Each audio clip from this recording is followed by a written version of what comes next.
खटमल और बेचारी जू।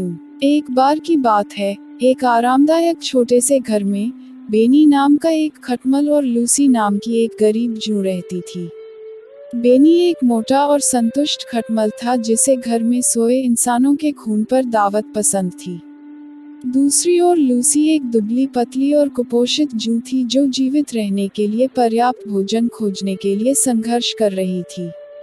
बेनी और लूसी एक ही गद्दे में रहते थे, लेकिन उनके जीवन में इससे अधिक अंतर नहीं हो सकता था।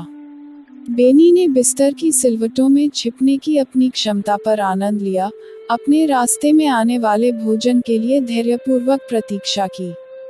वह बिना सोचे समझे इंसानों पर दावत देगा और दिन में इधर उधर मौज मस्ती करेगा, संतुष्ट और सहज महसूस करेगा। इस बीच लूसी गद्दे के चारों ओर चक्कर लगाती, टुकड़ों या किसी बचे हुए मलबे की सख्त खोज करती। उसे जो कुछ भी मिलता था वह कुतर लेती थी, बमुश्किल खुद को बनाए रखने के लिए प्रबंध करती थी। लूसी बेनी के मोटे फिगर से ईर्ष्या करती थी और इस तथ्य से कि उसे भोजन खोजने की चिंता नहीं करनी पड़ती थी। एक दिन लूसी ने बेनी से मदद की गुहार लगाई।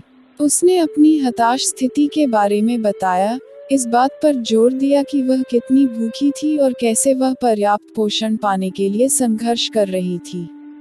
बेनी, जिसने पहले कभी लूसी पर ज्यादा ध्यान नहीं दिया था, ने आखिरकार उसकी दुर्दशा पर ध्यान दिया। करुणा से प्रेरित होकर बेनी ने लूसी की मदद करने का फैसला किया। उसने महसूस किया कि उसकी रात की दावतों के दौरान प्रचुर मात्रा में रक्त उपलब्ध था, जितना कि वह खुद का उपभोग नहीं कर सकता था। बेनी ने लूसी के साथ अपना भोजन साझा करने की पेशकश की, ताकि उसे अब भूखे रहने की चिंता न करनी पड़े। लूसी कृतज्ञता से अभिभूत हो गई और उसने बेनी के प्रस्ताव को स्वीकार कर लिया। उस दिन से बेनी अपने रात के भोजन के दौरान खून के छोटे छोटे घूंट लेता था और बाकी लूसी के लिए छोड़ देता था।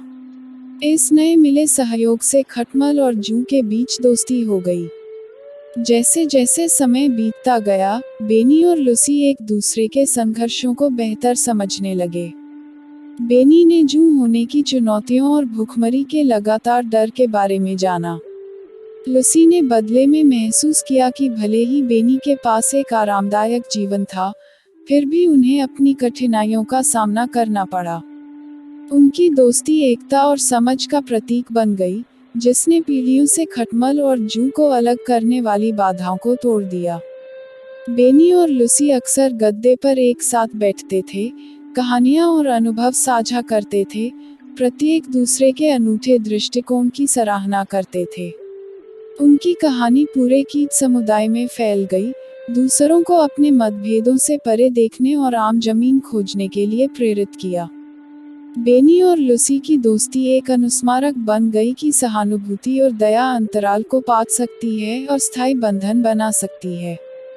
और इसलिए बेनी, खटमल और लूसी, गरीब जू, सद्भावपूर्वक रहते थे, जीवन की चुनौतियों के दौरान एक दूसरे का समर्थन करते थे और अपने आसपास के सभी लोगों को याद दिलाते थे कि करुणा की कोई सीमा नहीं होती।